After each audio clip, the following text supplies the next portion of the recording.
73rd Republic day की आप सभी को बहुत बहुत बधाई और शुभकामनाएं।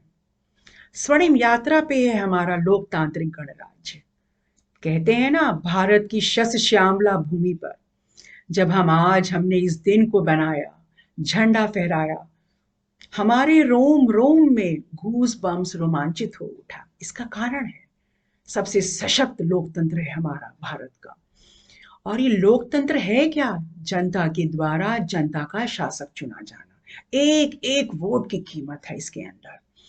और आज का दिन नमन करने का है, शत शत प्रणाम और श्रद्धांजलि देने का भी है। अगर देखा जाए, संविधान निर्माताओं ने क्या योजना बनाई थी, क्या उनका विजन था कि एक ऐसे डॉक्यूमेंट को बनाया जाए कि जिस डॉक्यूमेंट में नियमावली हो, रूल्स हो, रेगुलेशंस हो, हमारी ड्यूटीज और रिस्पॉन्सिबिलिटीज भी हो, जिसको पढ़ के हम जीवन में इम्प्लीमेंट करके आगे बढ़ सकें। यही तो है संविधान। ये बात शुरू हो गई थी 1930 में पूर्ण स्वराज की मांग को लेके। पूर्ण स्वराज की मांग के बाद से हर दिन इंतजार में कटा कि कब ये पूरी तरह से लागू हो। और 26 जनवरी आज के दिन ही 1950 में ये दिन लागू हो गया। तो हम सभी गौरवान्वित हो उठे कि वास्तव में भारत का लोकतांत्रिक जो गणराज्य है, जो हमारा संविधान है, कितना मजबूत है। तो आइए देखते हैं इसकी मजबूती और खूबसूरती क्या है। कहने के लिए बात है विविधताओं की।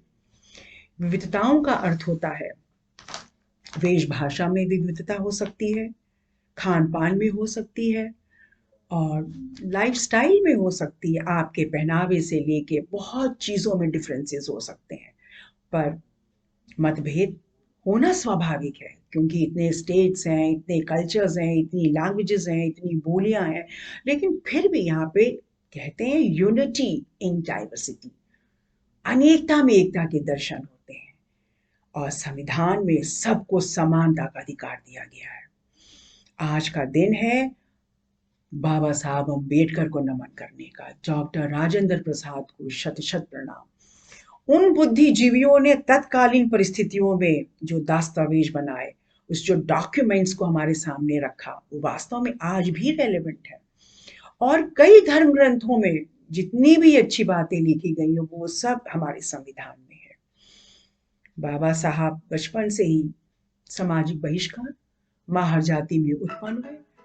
महार जाति में उत्पन्न होने की वजह से बहुत ज्यादा उनके साथ डिस्क्रिमिनेट किया गया, उनके खान पान में, उनके साथ बैठने में। तो इन सारी बातों को देखते हुए उनके मन में यह आया कि न्याय की कुछ होनी चाहिए। और हमारा जुडिशरी सिस्टम, बात जब हम करते हैं संविधान की, इसकी मजबूती की, तो हमारा लोकतांत्रिक शक्ति क्या है? हमारा चुनाव आयोग, हमारा न्यायालय और बहुत सारी ऐसी संवैधानिक संस्थाएं हैं जो मजबूती के साथ हैं। कोई एक दो अपवाद को छोड़कर इसने हमें एम्पावर्ड किया है। तो एम्पावर्ड करने का मतलब ये है कि छोटी से छोटी, गरीब से गरीब, पिछड़ी जातियां, दलित जातियों को भी समान अधिकार मिले। जब हमें समानता का अधिकार मिलता है, बोलने का अधिकार, हम अपनी बात को अभिव्यक्त कर सकते हैं। देखा जाए तो पाकिस्तान और आसपास की जितने हमारे देश हैं, मुल्क, नाम मात्र को उनका लोकतंत्र है, वहां कोई अपनी आवाज नहीं उठा सकता। कई ऐसे देश हैं, लेकिन भारत में ये खूबसूरती है कि आप अपनी बात को व्यक्त कर सकते हैं। तो क्यों ना हम इस बात में गौरवान्वित हों। तो विविधताओं के साथ भारत जो है अपना ये 73rd जिसने रिपब्लिक डे आज हमने बनाया, देखा जाए तो आज की परेड में हमने क्या देखा? सैन्य शक्ति। उसके बाद हमने जिन जिन क्षेत्रों में हमारे एडवांसमेंट्स हुए हैं, चाहे वो हरित क्रांति हुई हो, श्वेत क्रांति हुई हो, मंगलयान तक, चंद्रयान तक की हमारी जो यात्रा रही है, उन सबको प्रदर्शित किया गया। इसके पीछे कारण क्या है? हमारी सांस्कृतिक धरोहर दिखाई जाए, उस लेगेसी को हम आगे बढ़ाएं। जब हम लेगेसी को आगे बढ़ाते हैं तो हमारी नौनिहाल, हमारी आने वाली पीढ़ियों को मालूम चलता है कि संविधान है क्या, और इस संविधान कितने पेजेस का है, कितना टाइम लगा इसको बनाने में। इसके निर्माणकर्ता बहुत सारे लोगों की जो एक कमेटी बैठी, उसमें बाबा साहब का योगदान बड़ा ही सम्मानजनक है। क्योंकि वो चेयरमैन रहे इस ड्राफ्टिंग कमेटी के। अपनी बात को रखने का जो उनमें मादा था, जैसे मैंने बताया, माहर जाति में उत्पन्न हुए। तो माहर जाति में उत्पन्न होने के बाद उन्होंने अन्याय के खिलाफ आवाज उठाई, समानता के लिए लोगों को जोड़ा, और वो खास लोकप्रिय हुए दलित वर्गों के साथ। दलित वर्ग उन्हें अपना मसीहा मानते थे और वो चाहते थे कि सभी जातियों को, अगर हम बात करते हैं जाति क्या है, किसी विशेष जाति में पैदा होने के लिए किसी कारणवश परिस्थितियों और कर्तव्यों में विशेषाधिकार प्राप्त होना, तो उन्हें ये बिल्कुल पसंद नहीं था। और क्यों ना हो, भारत एक धर्मनिरपेक्ष है। हमें आजादी है अपनी धर्म पूजा उपासना करने की अपने ढंग से। हमें आजादी बहुत सारी चीजों की है, लेकिन इस आजादी का अर्थ गलत ढंग से यूज नहीं करना चाहिए। तो आइए आज हम इस गणतंत्र दिवस पे कुछ महत्वपूर्ण बातों को और भी आपके सामने रखती हूँ कि क्यों, कहने के लिए गली में रहने वाला एक वोट भी किसी इंसान के द्वारा दिया गया बहुत महत्वपूर्ण है, और ठीक ऐसे मेट्रोपॉलिटन सिटीज में रहने वालों का भी एक वोट उतना ही वैलिड है। तो अपनी वोट की शक्ति को पहचानना और सही शासक को चुनना। बाबा साहब की एक बहुत अच्छी बात मुझे याद आ रही है। वो कह रहे हैं, उनका पहला उद्बोधन जो था, आप संविधान कितना ही अच्छा क्यों ना बना लें, लेकिन अगर उसको इम्प्लीमेंट ढंग से नहीं किया जाएगा तो वो बेकार है। यही तो बात है, नीतियां आपकी कितनी भी अच्छी क्यों ना हो, इम्प्लीमेंटेशन बहुत महत्वपूर्ण है। अब हमारे सामने नई चुनौतियां हैं। हमने आजादी के लिए बहुत संघर्ष किया। ब्रिटिश हुकूमत से 200 वर्षों की लंबी आजादी के बाद जब हमें ये आजादी मिली, तो माँ भारती के वीर सपूतों ने, नोन अननोन डायरेक्टली इनडायरेक्टली तमाम लोग जुड़े हुए थे जिनकी गिनती नहीं है। आज जब हम आजादी का अमृत महोत्सव बना रहे हैं, आप हर दिन एक सुनिए वीर गाथा। ऐसे ऐसे नाम आपके सामने आएंगे कि सुखदेव, राजगुरु, भगत सिंह, आपसे और भी उनसे जैसे उनके समकक्ष आप लोगों को देखेंगे। इतनी वीर गाथाओं की जो कहानियां, नायक नायिकाओं की, वीर वीरांगनाओं की अगर हम सुनते हैं तो हमारा हृदय ओजपूर्ण, गौरवान्वित और बड़ी ऊर्जा का संचार हो जाता है। तो मैं बच्चों आपसे रिकमेंड करूंगी कि आज़ादी के अमृत उत्सव में जो भी वीरता की कहानियां आजकल हमारा प्रसार भारती जो रेडियो में सरकार के द्वारा जो कार्यक्रम चल रहे हैं, उनको आप जरूर सुने। एक तो आपकी नॉलेज बड़ी अपडेट हो जाएगी और आपको देश प्रेम, देशभक्ति का जज्बा आपके अंदर आ जाएगा। लेकिन फिर भी प्रश्न है, अनगिनत लोग सर्द रात्रियों में ठिठुर रहे हैं, खाने के लिए कपड़ा, खाने के लिए भोजन नहीं है, गर्मियों में भीषण गर्मियों की जो भयंकर लू चलती है उसमें भी उनकी डेथ होती है। इन ये प्रश्न बड़ी चिंताजनक है। फिर प्रश्न उठता है, हमने क्या करना चाहिए? हम आप सब मिलके अपना दायित्व समझें। यदि हमने अपने दायित्व को समझ लिया ना, अपना कमिटमेंट, अपनी सिंसियरिटी, अपनी ऑनेस्टी, वही देशभक्ति है। देशभक्ति के लिए कोई सर्टिफिकेट नहीं चाहिए। हम ये ना कंपेयर करें वो क्या कर रहा है, वो क्या कर रहा है। अपनी देशभक्ति अपने अंदर रखें। मात्र झंडा उठा लेना, वंदे मातरम कह लेना देशभक्ति नहीं है। देशभक्ति शुरू होती है ग्रास रूट लेवल से, तभी हमारी स्वर्णिम यात्रा जो है आगे तक बढ़ सकेगी।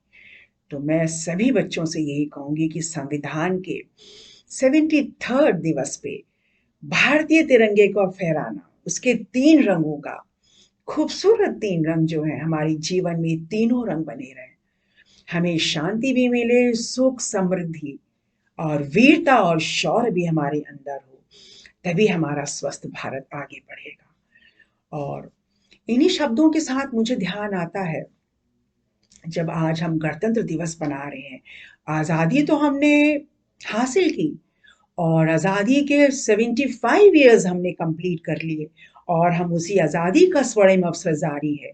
लेकिन आज 73rd रिपब्लिक डे पे हमें कुछ सोचने के लिए मजबूर होना पड़ता है कि देश के गौरव, अस्मिता के ऊपर भी कई प्रश्न चिन्ह लग जाते हैं। जैसे कई बार आप देखते हैं कि पॉलिटिकल लोग जो हैं अपने वोट बैंक्स के लिए दंगाई लोग, बहुत सारे झगड़े फसाद हो जाते हैं, धर्म के नाम पे रॉयट्स हो जाते हैं, किसी दलित को मंदिर में घुसने नहीं दिया जाता, हिंदू मुसलमान इन जातियों के बीच में मतभेद हो जाते हैं। क्या ये होने चाहिए? शस्य श्यामला भारत भूमि में तो नहीं होने चाहिए, क्योंकि यहाँ सभी को अपने अपने धर्म की उपासना करने का अधिकार है। फिर ऐसा क्यों होता है? कभी कभी मन सोचने लगता है कि in the name of religion why we are fighting. फिर कभी सोचते हैं कि करप्शन कितना है, डीप रूटेड है, तो हमें क्या करना चाहिए? तो हम प्लेज करें, हम संकल्प लें। हर एक का संकल्प कंट्रीब्यूट करता है। जब हम संकल्प लेंगे, कैसा संकल्प? We pledge to maintain the dignity, unity of the individuals and the integrity of a nation. जब हम इसकी इंटीग्रिटी को बनाए रखते हैं, जब हम इसकी इंटीग्रिटी पे कोई भी संदेह ना करें और अपने काम को बखूबी, ऑनेस्टी, कमिटमेंट, डिवोशन के साथ करें, तो यही तो हमारी प्लेज होनी चाहिए। संविधान हमें क्या देता है? संविधान हमें शक्ति देता है, संविधान हमें सशक्त करता है।